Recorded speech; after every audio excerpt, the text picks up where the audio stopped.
Nikaragua mengancam akan mengajukan kasus ke Mahkamah Internasional atau ICJ terhadap Jerman, Kanada, Belanda, dan Inggris karena dianggap telah ikut membantu Israel melakukan serangan di Gaza.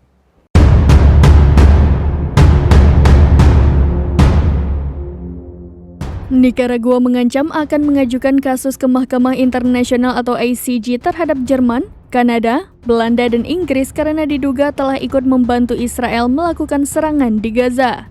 Dalam sebuah pernyataan, otoritas eksekutif di Nikaragua memperingatkan negara-negara barat terhadap kemungkinan keterlibatan mereka dalam pelanggaran hukum dan konvensi kemanusiaan internasional.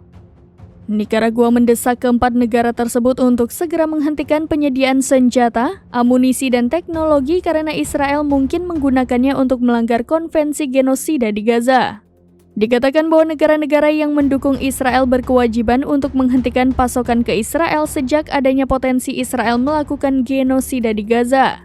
Bulan lalu, Afrika Selatan mendapat pujian internasional karena membela warga Palestina dengan mengajukan gugatan khusus tuduhan genosida terhadap Israel. ICJ meminta untuk memutuskan apakah Israel melakukan genosida terhadap warga Palestina di Gaza, yang keputusan finalnya mungkin akan memakan waktu bertahun-tahun.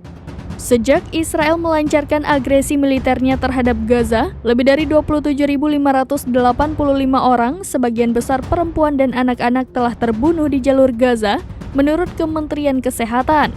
Pada sidang tanggal 26 Januari 2024, ICJ memutuskan beberapa langkah sementara terhadap Israel.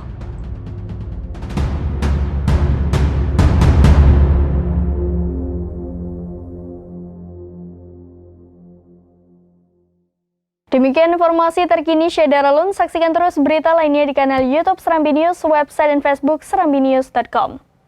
Download Tribun X sekarang, menghadirkan lokal menjadi Indonesia.